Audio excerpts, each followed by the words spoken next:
I just wanted to put a few things into perspective before we start. There are around 37 million people in Pakistan who use social media. These are 2019 figures, which is roughly around 17% of the population. And the majority, which is around 92%, are on Facebook. The second most popular social media platform is YouTube, and then it's Twitter. So my first question to all four panelists would be that we know that the format of storytelling is changing because the content now is just as important as the kind of images that you use, the kind of graphics that you use, the way that you lay out a story. But does that mean that the audience is changing? Are we now catering to a more younger audience than we were before? So I'm going to start from the far end. I'm going to start with Munise. Well, let me begin by introducing also what is really happening with the digital media and with media, mainstream media, climate and generally the scene here in Pakistan. Well, when we started, there was no digital, and of course there was no social media. I mean, of course there is digital media, and what we have seen now with the digital media is that 85% or somewhat of that is digital media, so it would be, banking, etc., etc., and then the 15% would be Facebook, etc., and out of that, out of the big chunk, Pakistani media only gets 15%. So Facebook, YouTube, Google, these are the big companies, and they get a big chunk of the advertising budget, or let's say the monetization of these platforms. I do believe that young people are coming onto the media. So for example, our own mainstream, I think to give some perspective, let me talk about what is happening in the mainstream media. In the mainstream media, we are seeing a lot of self-censorship that we have perhaps not seen in a very, very long time. And as a result of it, there are some stories that don't reach me because we are not allowed to tell those stories. Specifically, most of the stories from Khyber Pakhtunkhwa, which are related to the PTM, will never be told on mainstream media. So when you do go onto social media, you will see a lot of Pashtun young people following you. These are educated people. They are from Balochistan, they are from Khyber Pakhtunkhwa, they are from Punjab, and they are extremely active on the social media. So social media has now become an alternate platform which remains uncensored, and where there is a saying that the media always tells the story of the victor. So in this case, the social media has become a medium which tells the story of those who are victimized, and it is a way that the media mainstream, the media landscape has been democratized through the social media. And therefore, we will find a lot of young people, left-wingers. So you saw the student movement here just a few months ago in October. And we were very, it was quite amazing that the students actually organized themselves through that media. And while the mainstream media only caught on to it on the last day, the next day was the student movement, they only caught on to it the last day, but the social media had been going on about the students' movement a week before. So I feel that the mainstream media is stuck in statement journalism. Sheikh Rashid ne ye keh diya, usne uske jawab mein ye keh diya, or breaking news. But social media now is actually doing what we as journalists came to do. I'm sure Mariam would agree with me also. We as young journalists wanted to tell the stories of people. And that is where we find social media. And we find a lot of young people telling the stories of those who have been victimized, and the mainstream media either is not allowed to cover it, or doesn't have the space to cover it, or even today doesn't have the resources to cover it. So I think it is the democratization of the media landscape that we have seen in the last few years. Zafar Siddiqui Saab, do you really think that now we're catering more to a younger demographic than we were? Because TV and newspaper was, something जो हमारे अब्बू बैठ के देखते थे, but now the younger generation consuming more news. Well, your question was audiences changing and what do they need? I think if we look at the three, say X, Generation X, 65 to 80 years, 1965 to 1980. We look at Y, 81 to 95, and then Generation Z, which is the current, which is 95 to 2012. The Generation Z was born with a smartphone, and so their only link is through their smartphone. They know Airbnb, they are aware of Amazon, they are aware of various other factors. So their expectations from mainstream media, they believe, mainstream media is not meeting their expectations. They are not actually aligning with them. Mainstream media is still about what used to be. What expectation would this be? Well, expectations is how does this impact my life? What you're saying has no impact on my life. So talk about other matters which have an impact on their life. And that is where mainstream media, I think, needs to take cognizance of that fact and change accordingly. And also their likes and dislikes that you see on social media reflects society, our society. So as in the social media or in mainstream media, we need to look at, by the way, these are at the moment X, Y, and Z represent 2 billion in a population of this planet of 7 billion, which is 30%. And by the time we get to A, which is by 2030, it's a different ballgame altogether. Nizami Sahib, do you think the audience is changing? Would you agree with the other panelists, or do you think the preferences are changing? Well, very interesting way you framed the subject. Digital trumps traditional media. I think the pun is intended. This is the story of the digital world. Now we are confusing digital with social, although maybe at one level they are the same. But I'd like to answer your question on the business side of it and the news cycle, as I say.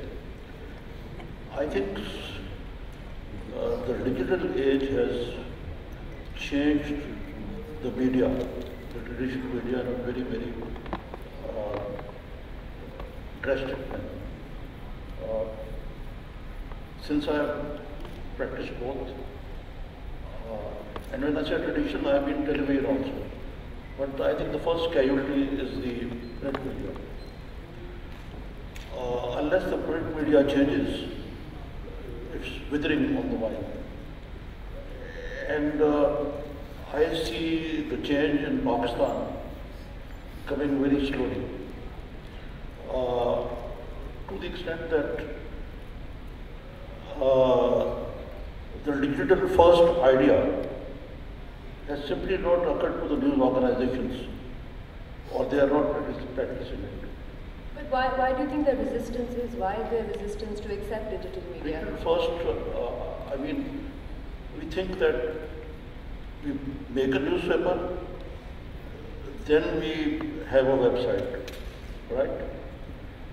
Like the model I practiced in my own newspaper, I was forced to follow it because I was running in the red.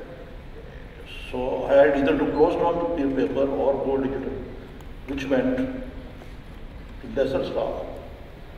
Everything on the web first and then the newspaper is carried. We think the other way around. And that is the business model. But coming to your other question, of course, the millennials, as I think Zafar Saab has correctly mentioned and explained in his book as well, they are hooked to the smartphone or their iPads, etc., etc. And I've seen in my own house, like my children, now they are in the business, so they have to read, but they are not hardly interested in the print media. They are into the social media. But the tragedy of the social media in Pakistan is that people who have benefited most from the social media and the traditional media are more enthusiastic in curbing it. Last night I was at a dinner with President of Pakistan, Mr. Alvi was there. And all he could do was complain about fake news and this. Although the biggest fake news factory is the PTI itself. And the other beneficiary of social media is the ISPR. They have really revolutionized how to control and how to use the social media to their advantage. So sometimes I feel that I'm living in an Orwellian era. And the best practice, the best use of WhatsApp is again done by the ISPR. I receive about 20 do's and don'ts every day. And there are certain people, Mariza will be aware of them, I think. Are you? Or are you not? I am not in day-to-day management, so we have a team which handles. So, I mean, I'm sure. this is the general overview of the media. That is why you see that very big organizations, like, I don't want to name them, or used to be big. I was shocked to learn have not paid salaries of the journalists for 10 months or 12 months. 4 months. And the most successful, biggest media group also does not pay salaries in time. I must commend my brother Zafar for being a very good paymaster. But he has not gone into the print, otherwise he would have faced maybe the same problem. So, either we change or we die, that is why. So, but because you have a solely social media driven platform, so do you think now the content is not as important as the images or the way that you lay out? I mean, if you want more people to read it, the content needs to be good, but the way that you lay it out also needs to be good or attractive. I agree with you. I agree with you. But I think with your first question, the audience question, I think that it's preferences have changed, the audience has changed. I mean, we all have changed. Arif Saab has a smartphone. Everybody has a smartphone here. He's taking a video. Initially, I think pre-smartphone 2006, we would all put on the TV, listen to one channel, what's going on. Subah ko tyaar ho rahe hain, ja rahe hain.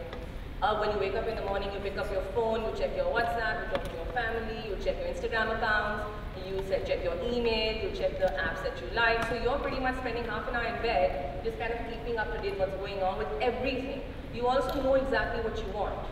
So this is not a younger versus older generation thing. This is just wanting what you want to know and then following that kind of path. So I would say it has changed because people have decided that they want something and that's exactly what they want to go after. What that means is that they want to see pictures.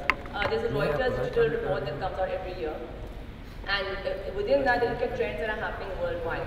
And within those trends, they've said that articles, videos, and pictures, people equally say that they want. That's 50-50. You want to read articles, you also want to watch videos. So if you notice, mainstream foreign newspapers have started putting stuff online with multimedia graphics, interactive graphics, because that's what people are more engaging more with. So that is changing also. I also think that, again, there was another New York Times report in 2014 वो leak हो गई थी. The New York Times was very interesting. In 2014, they asked themselves a question. They said, why is it that we are the main newspaper of the world, but Huffington Post has more followers than we do, and they have more engagement than we do online. So what's going on with that? They took out about a 90-page report that was internal, that got leaked to the public, and they spoke to everyone in the organization. They spoke to people in the Huffington Post and other rival channels and papers, and they asked them what's going on, why aren't we engaging people as much as other people are. That's when they figured out they want more multimedia, they want more videos, they want shorter clips, they don't want people talking for an hour, they don't want talk shows. they want a bit snippety type of news medium. That doesn't mean they're not interested in journalism. They are. They just want you to let them know because they don't have the time. You know, so they want to just jaldi jaldi aapne bataya, aap aage badhe, and that's how it's changing. And the problem with digital more than TV or print is that they can unfollow you in a minute. Right? So we, for example, we have about 450,000 on Facebook already. We launched about 10 months ago. We have about 40 plus on Instagram and 122 plus on YouTube. But we notice our analytics daily. Like we check and see, look at our data and see कि यार क्या चल रहा है, क्या नहीं चल रहा, how many people have unfollowed us and how many haven't. So people 1,000 used to follow you in a week, but 200 unfollow that, and they won't come back. They've come, they've seen your content, they don't like it, they're gone. With your TV, you're paying your cable operator, he's giving you all the channels, you are going to flip back Jio, Sama, ARY, वगैरह, right? So that you have to really cater specifically to what they want while maintaining your journalistic integrity. Okay. Ms. Ami Saab, I'm going to come back to you. You are on social media, I've seen your Twitter account, but you're not very active. I mean, I've seen you post your own articles, but do you agree with the topic today? Do you agree that a journalist needs social media to survive or to be heard in today's day and age?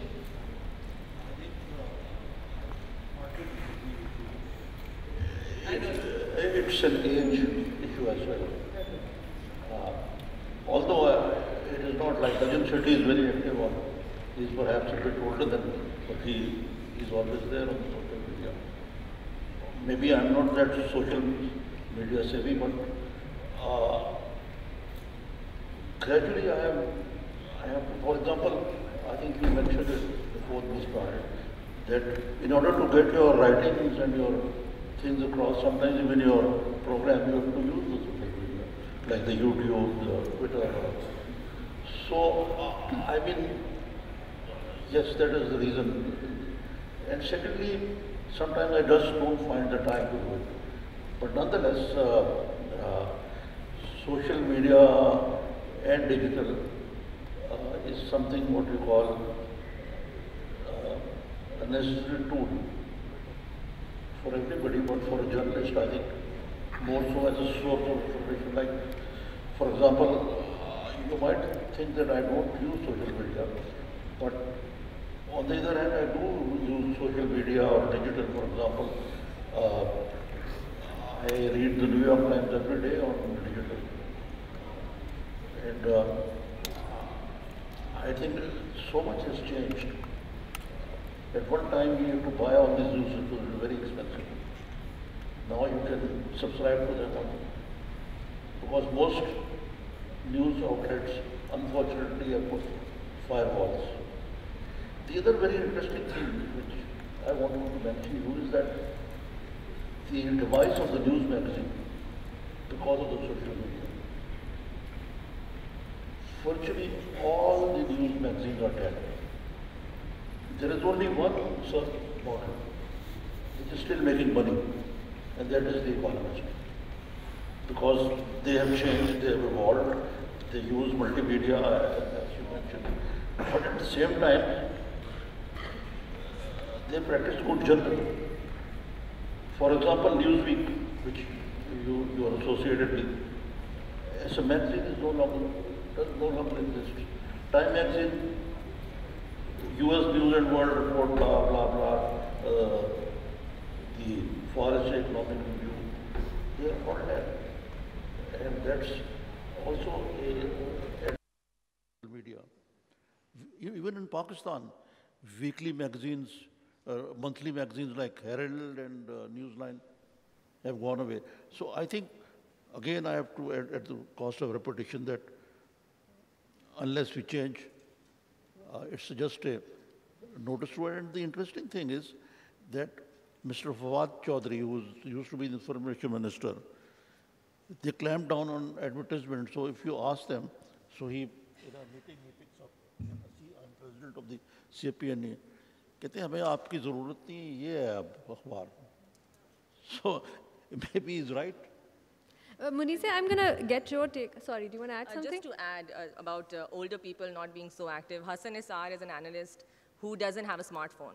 He doesn't use it. He doesn't know what happens with it or how it works. He has one of the largest following on social media. But he has people that are running a that social are running media it. account. So he figured it's not working for me. I can't do this. I don't know how to do this. I'm an old journalist and mera TV or mera wo hai. He hired a team. He said, "Tum log chalao, tumko pata hai kis tarah chalana hai." And he's one of the largest following because he figured that this is something that's going to happen. I might not be going along with the times, but at least they'll take it forward for me. So Munize, yeah. So Hassan Nazar is a columnist and does a The program mic. Huh. so he can afford. But you know, Mic.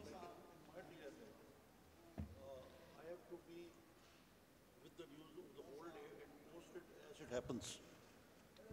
You know, the competition with television is to print the news as it happens and post it on the website, which means that you have to be on your toes the whole night.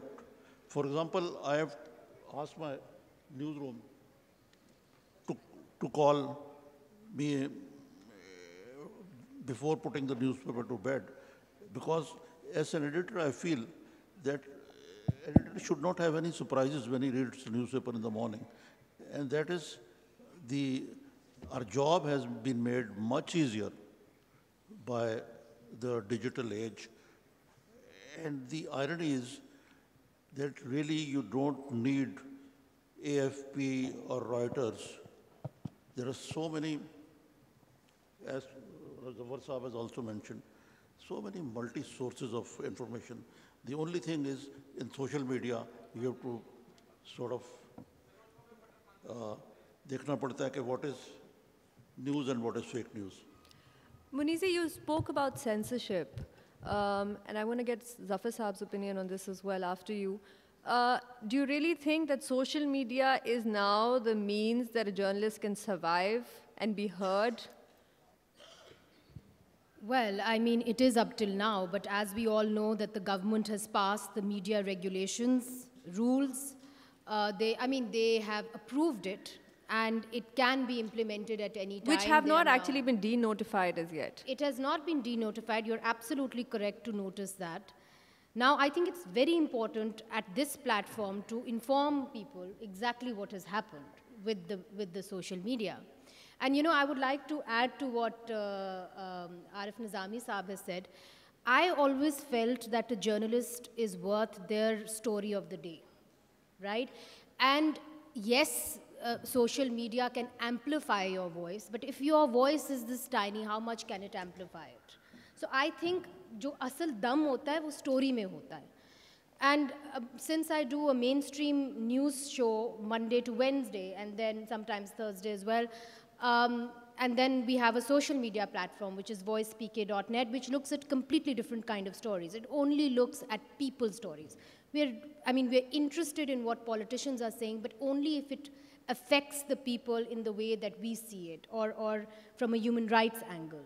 So we will frankly not spend the money to go and interview Sheikh Rashid. We'd actually spend the money to go and interview, somebody in Hangu, who in this case, unfortunately, there was a young girl who was raped. So we traveled all that way to do that, but we would not travel all the way to Islamabad to interview politicians. So we are not interested in statement journalism. We are interested in the story. So I don't know. We are only 4 months old, voicepk.net. I don't know whether that is the best thing to do or not the best thing to do, but I, as a journalist, believe that it is the story that eventually brings you home. That's my belief, and I've seen that in my own career. So, and then you can find people to kind of manage you. But now coming to censorship, I think what has happened in the mainstream media is that currently we have been slapped with a lot of laws. There is, of course, self-censorship, where WhatsApp calls come and your show suddenly goes off air. Arif Nizami comes onto my show, he says something, and it's chopped out into advertisements, and nobody knows really what has happened, and nobody really tells you exactly what has happened. We just know that these are areas, issues that you don't talk about. I mean, in Pakistan, I remember there were people who were not allowed on TV. Now there are issues that you can't talk about. So it has moved from people to issues. Also, there is a 90-second lag time. a lot of people I know are sitting here from the media, and they know this, that there is a 90-second lag time, and the person sitting with the finger on the button doesn't really understand the media. He may or may not be familiar with what are the rules and regulations, and is not sensitized to major issues. So sometimes he will miss the actual, what he should have censored if I was him, and would let the most damaging part go on air, and then you would see beep, beep, beep, beep, or, out, no sound. So these days we see talk shows with no sound, and you know exactly what has happened. Now, the government has made these new regulations, and if you read them, they're 35 pages, not very long. They're very, very badly written, in the sense that you can tell immediately that nobody has really thought about it. They have tried to impose the same censorship on social media. So they say that the media, mainstream media, should comply by national security, the ideology of Allama Iqbal, the ideology of Quaid-e-Azam Muhammad Ali Jinnah. And for many years, I kept asking the same question to every information minister: can you explain to us what is the ideology of Muhammad Ali Jinnah? What is the ideology of Allama Iqbal? And did you get a reply? Never, never. Oh, phir ho jayega, te ho jaye. So never really we got a reply. So these are very vague laws. And we have seen a lot of journalists now, recently, being slapped with sedition. I mean, we have Cyril Almeida being slapped with sedition for interviewing the former Prime Minister. And at that time, he was leader of the big party, Nawaz Sharif. We have seen other journalists recently, one for retweeting or sharing something on Facebook which criticized General Musharraf just 2 months or 3 months ago, being slapped again with sedition. So after a long time, we have seen journalists being slapped with sedition under the Pakistan Electronic Crimes Act, which says that you cannot say anything against the integrity of the armed forces, something that ridicules the judiciary, etc., etc. Now, ideology of Pakistan, wallah alam wo kya hai? So, I mean, the thing is that when you say that, then you have to define what are these things. But these things are obviously not defined because, frankly, who really cares? They just want to get you in jail. So I think that that's what is very troublesome at this point, because you do have journalists who are serving jail time now, young journalists. And they will not perhaps slap myself or Arif Nizami Saab with something like that. But they will do it to other journalists from smaller TV channels or perhaps are not so well known. So the precedent is set that if you go into these areas, then this will happen.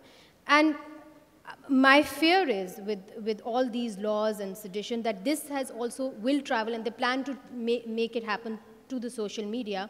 Now, what is also more problematic is that they also say that Pakistanis living abroad, so a Pakistani living in Norway, Pakistani living in Sweden, should also come under this law.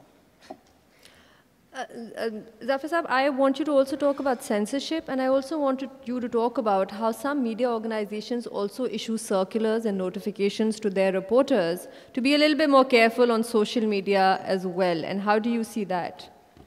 Well, yes, I'll come to that. I just want to quickly summarize the law. This particular law, which the Prime Minister has then said that, look, let's look at it again, call all the stakeholders, and I think that's where we now stand. I think that is commendable. I think that is very, very commendable, because unless, look, the point is that Google, let's take Google, it has 10,000 people who check and take out videos and comments. 10,000 people employed by it. At Facebook, 35,000 people are employed for such thing. Why not bring them in, talk to them, and use their resources and come to, okay, here's our agenda, okay? This is what whether it is cultural, whether it's extremism, or whether it's, ideology of Pakistan, whatever, understandable, but bring everybody in. Bring, even Pakistanis prominent who are dealing with social media, put them all together and say, this is our agenda, how shall we achieve it? Not by issuing a draconian overnight act, this is it.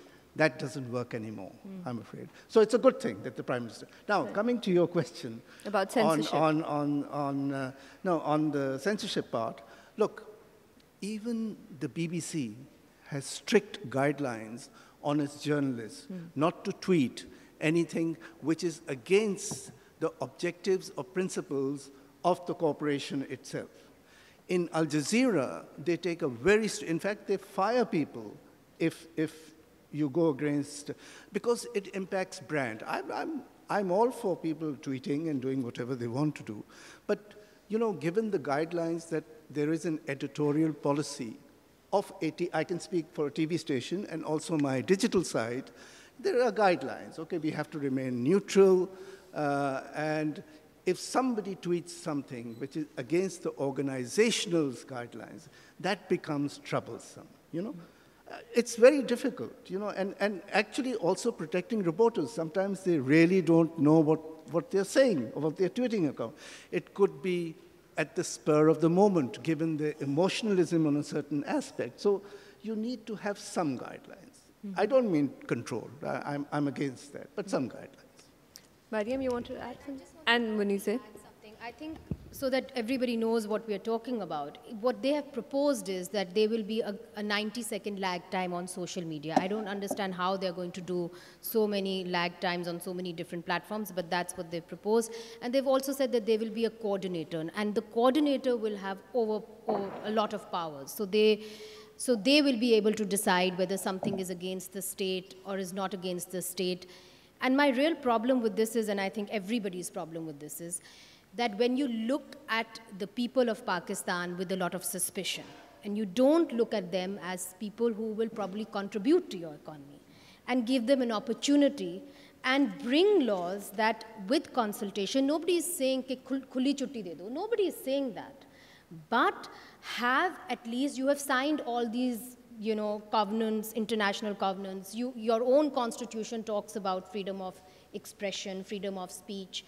This is what you say under your law. So at least abide by those laws. And don't use PICA and national security to clamp down on political opposition. That is what we are against. And I think there needs to be a more consultative process where you're not looking at at the awam as a threat, but as an opportunity so that they can perhaps also, you know, aap economy ki baat karte hain, so like they can contribute towards the digital economy. And it also, I guess, the question would be who would define national security and who would define what is a threat to national security and what isn't. Mariam, you wanted to add something? I want to add something. I'm doing a fellowship with Google right now for a year, and there are 12 of us from Asia Pacific. There are 2 from India, 2 from Australia, 1 New Zealand. I'm the only Pakistani in it. And we were given courses on how Google works and how to check trends and analytics.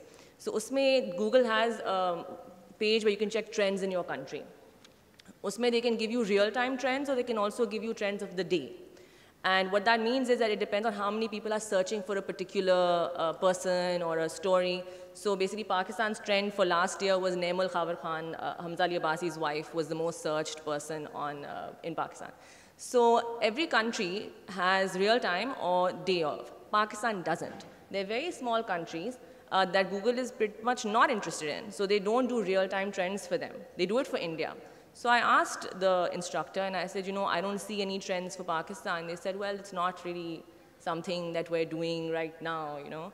The Pakistan ki jo Facebook ki representative hai, she's based in Singapore. There's nobody from Facebook in Pakistan. She's Pakistani, but she's in Singapore because Facebook doesn't want to make an office here. So you're making these social media regulations, asking them that you have 6 hours to take down something that we don't like, and you're expecting them to come into your country when they don't want to do trends for your country. They don't want to do, Facebook doesn't monetize. If you have any videos on Facebook and you want to make money off of them, you can't. YouTube gives you such little money for Pakistani viewership that it is, don't start a YouTube channel. That was actually my next question to all 4 panelists. Everyone wants to go digital, but is digital media financially viable? Can you make money off of it? Can I answer that first? I mean, you know, we were talking about print and what have you. Let me tell you an interesting story. Washington Post. Okay, I was listening to a presentation by the CEO of the Washington Post. In summary, when Jeff Bezos bought Washington Post, he asked them, look, why don't you do something on the digital side? Washington Post has always, since the internet lost a lot of money. So they brought in two IT guys, put them in the newsroom, and lo and behold, the journalist says, who are these people? What are they doing in our newsroom? People don't like change. People just don't like change. And digital, newsroom, print journalists, no way. Anyway, what was the catalyst in this was a story published on the digital side, got an answer from one of the readers, and the journalists started to get excited about this. Hey, we can interact. We can interact now. And today, the digital side is supporting the print side of the Washington Post. It's that successful. Now, in Pakistan, you mentioned, yes, people, why? You've got to have a clear plan. Opening a digital company, I think that's what you have. Opening a digital company is not like having a factory. I invest X amount, my factory is ready, the goods go out, I get the money, start getting the money in. No. 3 years is the minimum time when you even see a penny. So you need to plan long term. You need to commit capital. You say, fine, 100 million, I'll do that. You need to have what are called unique selling points. What are you trying to achieve? Who are you trying to sell to? Who is going to be your audience, the likes and shares and what have you. So you have got to have a clear plan in launching a digital platform. It is very, very difficult. But I believe, and correct me if I'm wrong, that digital revenue in Pakistan was up 18%, 18 over 17. I don't have the 19 figures. 2.5 billion was the digital spend, advertising. So it's going to increase. If you see the world over, now, large brands, they have to keep their presence on traditional and on digital and on other forms of media. But that worldwide, we see the trend where you have improvements in digital revenue. So it will take time, but it will come. Is yours in English or Urdu? Make sure you have more Urdu than English. I've learned that lesson. I agree with you on that. But Nizami Sahab, is it easy to get people to advertise on a website? Are they willing to offer you good rates? Because, I know that when a lot of marketing people from media organization go to these private companies, they'll say, hum ad denge, lekin wo TV pe bhi chalega, print pe bhi chalega, website pe bhi chalega. Website is still not a preference. First of all, Pakistan... Mariam, can you give me a mic?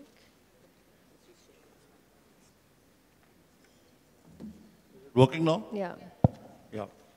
First of all, in Pakistan, the advertising, commercial advertising, when I say commercial, which is non-governmental, the piece of pie is shrinking. And that is why the newspapers are in trouble as well. But getting advertising for digital is a Herculean task. As Zafar Saab has said that it's increasing, but nonetheless,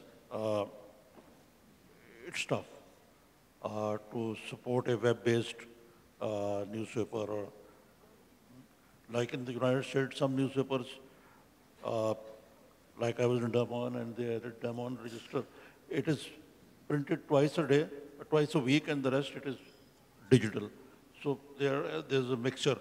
But in Pakistan, unfortunately, the advertiser is also not thinking it, except in these social magazines, or like the newspapers have, like I have a Paparazzi magazine, Sunday. There I've noticed the advertising is shrinking. They are going to the digital. Right. And especially to what you call this, what is this, which you... Instagram. Instagram, yeah, that's it. Sorry. Yeah. That is why it's not on social media. So, it's a coming thing, but it's still not here. Secondly, you spoke about the law and the government's intentions.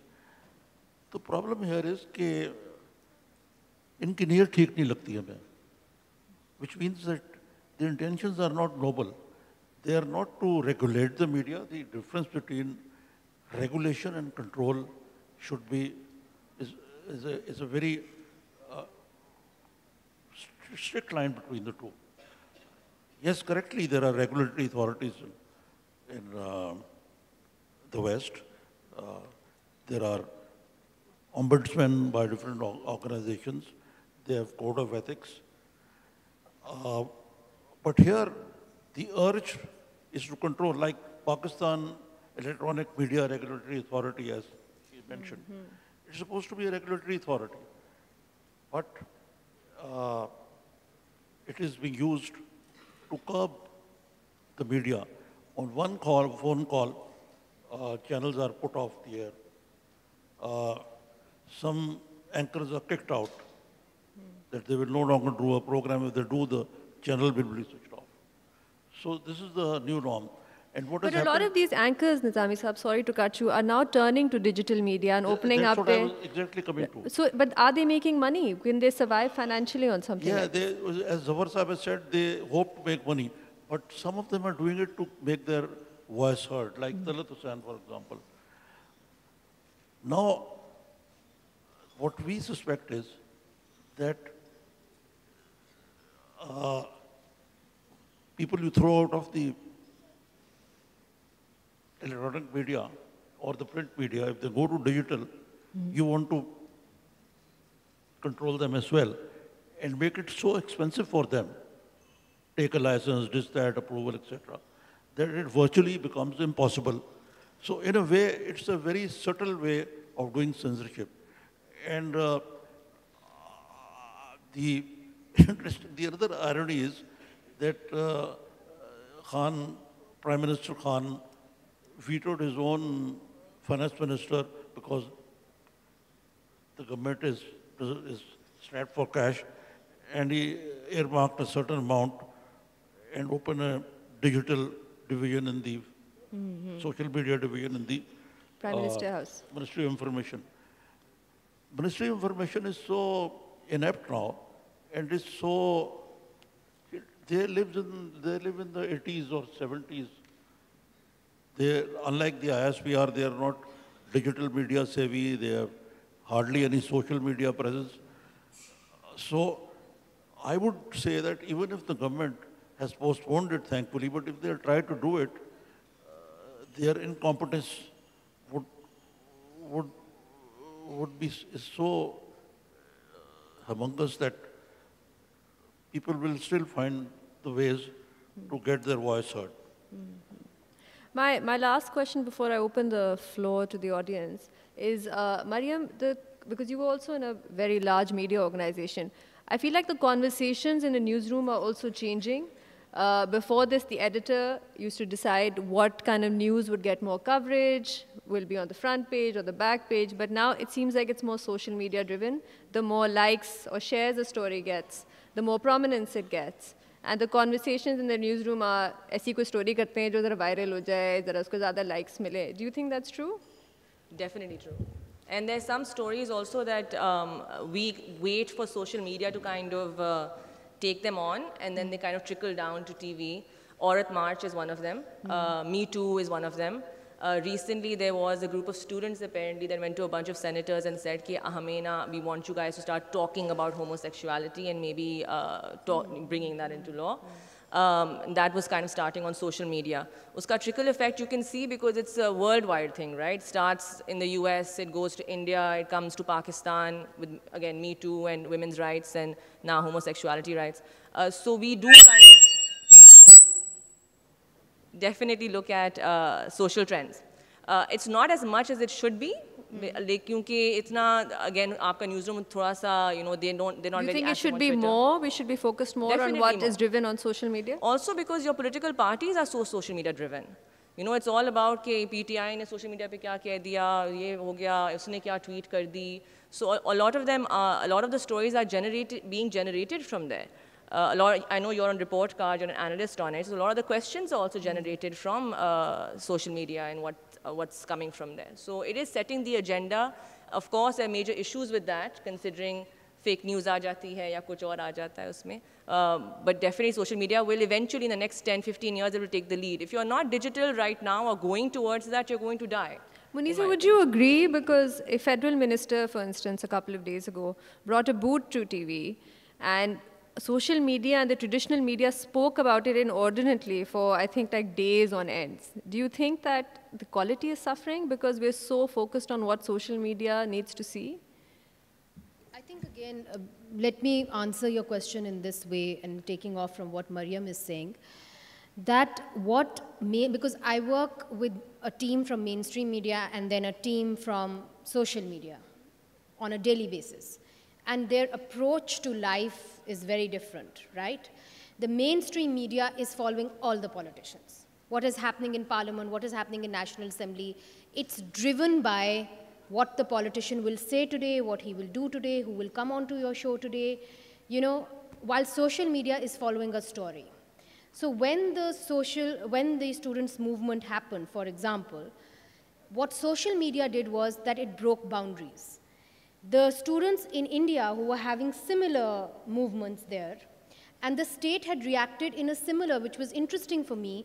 The Modi government had also slapped sedition law. They had also imposed Section 144, Loudspeaker Act, all British laws. And here in Pakistan, they had done exactly the same to students. And the students, through the social media, were making that connection, which was very interesting. And we, at the social media platform, we were actually covering that. And we said, you know, we say goodbye to 2019 because the real heroes were the students of India and Pakistan, and they deserve to be heard. So the mainstream media missed the story. The reason it missed the story is because it's not following the story anymore. That's my problem now. I feel as a journalist that we are stuck. We are stuck in statement journalism. The politicians are driving the agenda. And to a certain extent, of course, they would drive the agenda because they're policymakers. But somewhere where, you know, and why that has happened also is because it is cheaper for the mainstream media to do talk shows.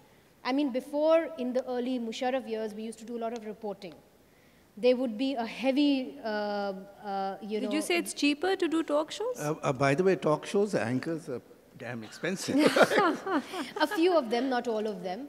But I do think that with a reporter, you have to give him a car, a driver, he has to go, fuel, all of that has to be taken into account. You have to have many reporters doing many beats.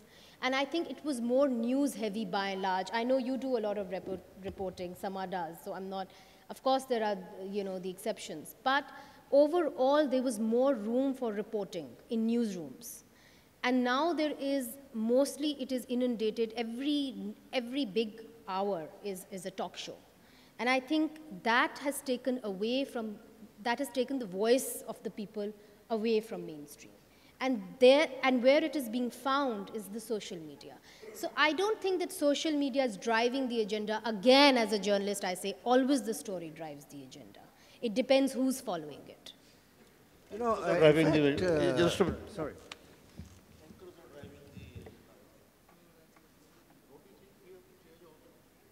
Anchors are driving the agenda? Did you say Driving anchors? the agenda. In the sense that we think that we are God. And So are analysts. and we put about 2 or 3 people in front of us and make these politicians fight with each other, who are channel hopping, and they sometimes cover 3 channels in a... But why are we doing that, Nizami Sahab? I Why don't are do we? it. Okay. But why are My news program channels is doing different. that? I have a guest for a 20-minute, 30-minute segment, and the rest I do it myself, but there are no second persons there. But I'm not saying that but the arrogance that we have sort of developed amongst our own, and that is where sometimes we rub the politicians, the people, and the government persons on the wrong side. And the other problem is that a lot of, I respect them, but a lot of people who are not journalists have entered this field. They are more entertainers than journalists. And the social media, the problem is this, that the fake news, there are no fact checkers, as Saab pointed out, in our news organizations. So, for example, there are times when sometimes we don't check the fact, and sometimes we deliberately use what is going on social media to sort of reaffirm our point of view. And thirdly, lastly, but I want to say that there is no such thing as a neutral journalist. You have to take positions. How can you be neutral against censorship? How can you be neutral against dictatorship? There are certain political and social norms in which I think journalists, especially in a country like Pakistan, have to take a position. I think we should, let's open the floor to the audience, whoever has a question. I would just request you to keep it short, and if it's directed at somebody, just name the person. Can we just pass the mic around? Over here. I'm sorry, I'm not wearing my glasses. Assalamu alaikum. My name is Naseem Siddiqui. My question is that कि जब print media था उसमें editorial control था, there was an editor, और रात को news सारी उनसे पास होके दूसरे दिन आती थी. इस तरह जब इलेक्ट्रॉनिक मीडिया आया तो वेरी क्विकली जो है वो न्यूज़ आ जाती, उसमें एडिट करने का इतना टाइम नहीं होता. So don't you think there should be strict laws on social media because there illiterate people as well sitting on the social media and the language they use, so there should be strict okay, I'm going to ask Zafar Saab and then Munizi. Well, you know, in social media, they can, on the digital side, they are editors, they are deputy editors, they are also guys who sit and follow stories, so they are checks and balances. It's not that you get something comes in and you get published. I mean, that is not true at all. So you have these checks and balances, as you did have in the traditional media and in the print media. As far as, you know, editorial and print media, the genie is out of the bottle now. You know, traditional media has no control whatsoever. However, on the other hand, I do believe, look, you were mentioning fake news as a result going on. I mean, how many people in the US still believe the birther story that Obama was not born in the United States? And then this Nigerian fake news once, which was horrendous. I mean, a fake video which showed that Muslims killing Christians, and the hashtag was like, share, kill, which resulted in Christians killing Muslims. Now that is the dangerous part. But I do believe the social media has done some wonderful things, followed some very good causes, and has provided justice in a lot of cases. So, I mean, there are balances, and those can be done through regulations and through mutual cooperation, I think. Munisi, can I also get your input on this? On what kind of regulation are we talking about? What sort of regulation should there be? Should it be from the government? Should it be from the social media companies? I think they've already spelled it out. They've said we'll have a consultation and all the stakeholders should be involved in that consultation. Now, whether that happens, and we really do hope it does happen, it's not very encouraging to know that they have still not denotified the regulations, as you rightly pointed out. But let me tell you that there are already a set of laws under which you can actually, try people. For example, there is the law of defamation, there's a law of hate speech. If you look at the Pakistan Electronic Crimes Act, that is very thorough. And in fact, we feel that in that, it does not protect the victim. In fact, it gives the state overreaching powers to clamp down on freedom of speech. So I think that we also as a law firm, we get a lot of women, for example, whose private pictures have been shared and they want legal recourse.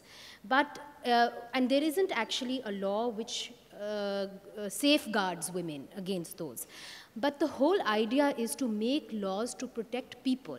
It is not to actually clamp down on freedom of expression. And unfortunately, in the last few years, we have seen the intention that it's not to protect victims, because those people are never invited, people who are working on these laws. But the whole idea is to clamp down on freedom of expression. In these particular regulations, nobody was consulted. You know, Zafar Saab was not consulted. There are others, so many, she has an organization. Nobody was really consulted. So I think then when laws are made, and laws can only be implemented if they are made properly, if they're made with the intention that this is how they will be implemented to protect the victim. But if they're made with the intention that I don't care what society says, but I need this to get this one, then there are problems. Can we take another question? Yes. Social media has also become a very big source. We are denigrating the social media as mostly pandering fake news, but a lot of news which we get, which is otherwise swept under the carpet, about some disappearances, about some arrests, and a lot of hard news, which sometimes the print media is for self-censorship, it's low to print. I'll give you an example. Ehsanullah Hassan's disappearance. हमारी हिम्मत ही नहीं छापे हम उसको. We knew it a long time ago. Alice Wells was here. We met her in Islamabad about a month back. Before it came in the media. And Indian publications were running the news. Indian publications were running the news a month before we did. And it was social media which picked it up, and then we mustered the courage to bring it in the mainstream media. So, I mean, social media has a very crucial role in sourcing as well. Can we get one more question? Can we get somebody from the back? Excuse me, I needed to ask a question. Sorry, where? Oh, okay. It's Yasmin Aftab Ali. I'm author of a book on media. I'm an op-ed columnist.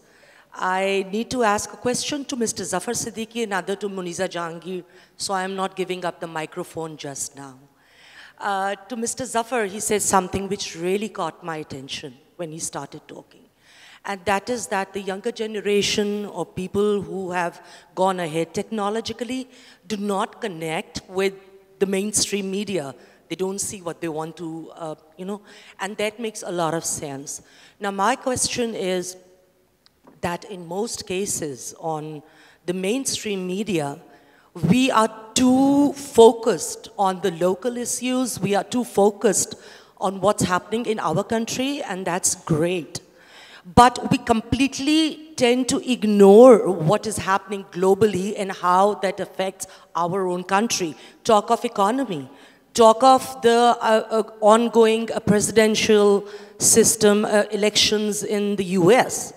Talk of the fact that the very first day that there was a decision not to have a clash between the US forces and the Afghan Taliban, but the very first day that happened. But I never see on our mainstream media a connection of the dots between what's happening locally or what's happening globally. What happens if Trump wins? What is our strategy? What are we going to face? What happens if somebody else does? Can we so how start do you, with you? And then I'm going to also bring this question to Mariam. Yes, and I would like to ask Zafar Saab that, generally speaking, how does he think that this can be, these dots can be connected on the mainstream media? That is my question. You know, we'll have to have a separate discussion offline on that, because I don't think we have time. But no, it's not as cut and dried as that. Because like she said, like and share is like ratings are to TV industry. And if you go back, you know, during the 80s when satellite channels came into being, CNN was beamed live. That's what opened governments up to, hey, the genie's out of the bag here. They went, got in regulations. The private sector came into television, not only in the Middle East, but in Africa. And in Pakistan, it was 2002 when the Pembra Act was promulgated. Javed Jabbar Sahab us waqt hote the. I had conversations at that time on cross-media ownership on that stage. Now, there was a rush because we didn't have the resources, there was a rush from print into television. And hence, you still do not have the real TV journalists to discuss in a calm, calculated form what we see in the Western world, is what you're referring to. And that time will come. You know, there are syllabuses which are being looked at, universities which are really looking at, and there are people who are bringing in good, I'm thinking of bringing in some media education, because I'm in media education in Africa, in Middle East. I'm thinking of doing that in Pakistan as well. So that time will come. But all these things take time. Yeah. Thank you. Sorry to drag. And my second, one more question, Actually, we're please. completely out of time. It's 12:15. I just want to end with Nizami साहब. कोई आप अंदर की खबर देना चाहेंगे? कोई अंदर की खबर, मुल्क में क्या होने वाला है? हाँ, कोई breaking news they they. You know, I can only narrate to you an incident which happened only recently, that our channel had that 5th Salgira. And they invited the governor of Punjab and Chief Minister Buzdar to, and they asked us to interview him. And the format was such that they flipped the format the other way around, that the guest should interview the, so he asked me the same question. And I said that, he said कि आपने वो खबर कैसे दी थी, कौन को है ऐसी, मैंने कहा ऐसी एक तो खबर वो थी जो बेनज़ीर आपके जो हम नाम थी उनके, with the day she was sat, and the other is about your leader, which will I not like to. Done. When I saw a clip on the social media, it was something like that कि उस्मान बुज़दार ने आरिफ निज़ामी को लाजवाब कर दिया. उन्होंने आपका जवाब काट दिया था. Thank you so much for coming, and hopefully you enjoyed the session.